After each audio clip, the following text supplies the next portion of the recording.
اس کا نام doctor Lawrence brown تھا۔ وہ ایک کیتھولک عیسائی گھرانے میں پیدا ہوا تھا، مگر بقول اس کے وہ ہوش سنبھالنے کے بعد ایک دن کے لیے بھی عیسائی نہیں رہا۔ وہ ملحد ہو گیا تھا۔ وہ کسی خدا کا قائل نہیں تھا۔ وہ نہ صرف امریکہ کا بہترین ہارٹ اسپیشلسٹ تھا، بلکہ پورے بر اعظم امریکہ میں شاید اس کے مقابلے کا کوئی ڈاکٹر ہی نہیں تھا۔ وہ دنیا بھر میں لیکچرز دیتا پھرتا۔ اس کی ڈیوٹی امریکہ کے بہترین ہسپتال میں تھی، جہاں رونالڈ ریگن کو گولی لگنے کے بعد فوری طور پر شفٹ کیا گیا تھا۔ اس سے آپ اس ہسپتال کی اہمیت اور سہولیات کا اندازہ لگا سکتے ہیں۔ مگر یہی اہم ترین ہسپتال اور اس کی بہترین سہولیات ایک دن اس کے سامنے بے بس، لاچار، سر جھکائے کھڑی تھیں۔ یہ سال تھا 1990 کا، جب اس کے گھر میں اس کی دوسری بیٹی پیدا ہوئی۔ بچی کو لیبر روم سے سیدھا آپریشن تھیٹر منتقل کیا گیا، کیونکہ وہ اب نارمل پیدا ہوئی تھی۔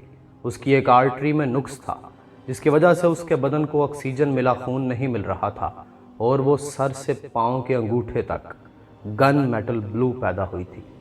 بقول ڈاکٹر صاحب میں خود ڈاکٹر تھا، اور مجھے پتا تھا کہ میری بچی کے ساتھ کیا مسئلہ ہے۔ اس کا بدن مر رہا تھا، کیونکہ اسے آکسیجن ملا خون نہیں مل پا رہا تھا۔ اس کا علاج یہ تھا کہ اس کی چیر پھاڑ کر کے آرٹری کی گرافٹنگ کر کے اسے تبدیل کیا جائے۔ مگر پہلی بات یہ کہ اس آپریشن میں کامیابی کی کوئی گارنٹی نہیں تھی۔ دوسری بات یہ کہ اگر یہ گرافٹنگ کامیاب ہو بھی جائے تو بھی سال 2 سال بعد پھر گرافٹنگ کرنی ہوگی۔ یوں زیادہ سے زیادہ 2 سال کی زندگی لے کے میری بیٹی اس دنیا میں آئی تھی، اور اس وقت اس کی جو حالت تھی، میں بطور باپ تو اس کو چیر پھاڑ نہیں سکتا تھا۔ تو اس کے لیے ایک نہایت لائق ڈاکٹر کی سربراہی میں ایک ٹیم بنا دی گئی، جو اپنا ساز و سامان اکٹھا کرنے میں لگ گئی، اور میں آپریشن تھیٹر کے ساتھ ملحقہ کمرہ استغاثہ یا پریئر ہال میں چلا گیا۔ کمرہ فریاد میں کسی مذہب کی کوئی نشانی یا مونوگرام نہیں تھا، نہ کعبہ، نہ کلیسا، نہ مریم و عیسیٰ کی تصویر، نہ یہود کا ڈیوڈ اسٹار، نہ ہندو کا ترشول۔ الغرض وہ ہر مذہب کے ماننے والوں کے لیے بنایا گیا کمرہ تھا، جہاں وہ آپریشن کے دوران اپنے اپنے عقیدے کے مطابق دعا مانگتے تھے، جب تک کہ ان کا مریض آپریشن تھیٹر سے منتقل کیا جاتا۔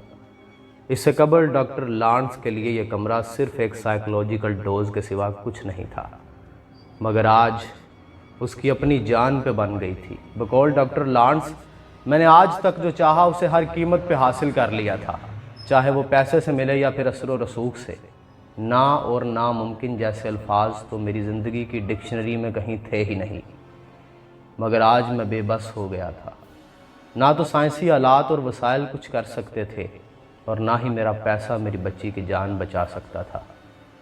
میں نے ہاتھ اٹھائے اور اس نادیدہ ہستی کو پکارا جس کے وجود کا میں آج تک منکر تھا۔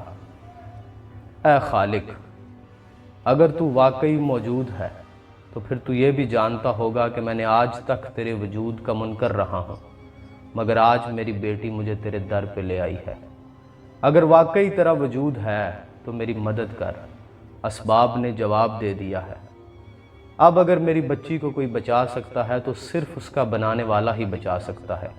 وہی اس کے اس فالٹ کو درست کر سکتا ہے جس نے اس بچی کو تخلیق فرمایا ہے۔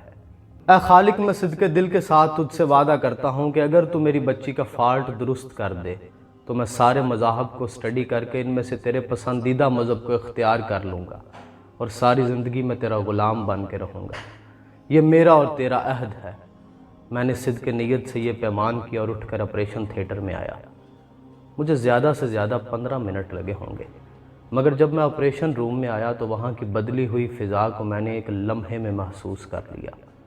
وہاں افراتفری کی بجائے سکون اور اطمینان تھا۔ ٹیم کے سربراہ نے سر گھما کر مجھے دیکھا اور بولا، بچی کے آپریشن کی اب ضرورت نہیں، خون کا دورانیہ درست ہو گیا ہے۔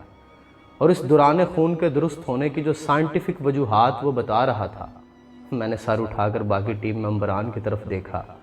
میرے سمیت ان میں سے کسی کی آنکھوں یا چہرے پر ان وجوہات پر یقین کا 1% بھی نہیں تھا۔ ہمیں معلوم تھا کہ یہ صرف باتیں ہیں، ان میں حقیقت نام کو نہیں۔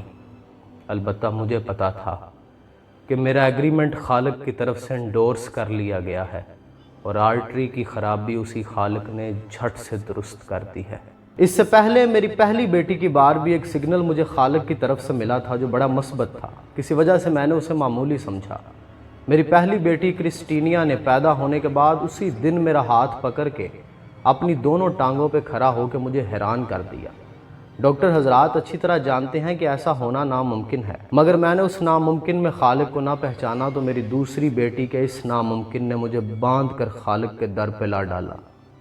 2014 میں میری بیٹی نے یونیورسٹی میں داخلہ لے لیا تو مجھے اپنا معاہدہ بڑی اچھی طرح یاد تھا۔ میں نے دنیا کے تمام مذاہب کی کتب کو پڑھنا شروع کیا۔ بدھزم، ہندوازم، عیسائیت اور یہودیت سمیت تمام کتابیں پڑھیں۔ ان کے علماء سے میرے مذاکرے ہو گئے، مگر میرے سوالوں کا جواب کسی کے پاس نہیں تھا۔ اسلام میرا آخری آپشن تھا۔ شاید مجھے اسلام سے بڑی نفرت تھی، اس لیے اسے سب سے آخر میں رکھا تھا۔ میں نے قرآن کو پڑھنا شروع کیا اور میرے دل و دماغ کے دریچے کھلتے چلے گئے۔ میں نے عیسائیوں اور یہودیوں سے بار بار پوچھا کہ یحییٰ علیہ السلام اور عیسیٰ علیہ السلام کے ساتھ وہ تیسرا کون ہے جس کی گواہی تورات بھی دیتی ہے اور انجیل بھی دیتی ہے، مگر وہ آئیں بائیں شائیں کرتے تھے۔ پھر قرآن نے مجھے جواب دیا کہ وہ تیسری ہستی محمد رسول اللہ صلی اللہ علیہ وآلہ وسلم کی ہے۔ میں اپنی پوری زندگی میں کبھی کسی سے اتنا متاثر نہیں ہوا جتنا بطور استاد میں حضرت محمد صلی اللہ علیہ وآلہ وسلم کی شخصیت سے ہوا ہوں۔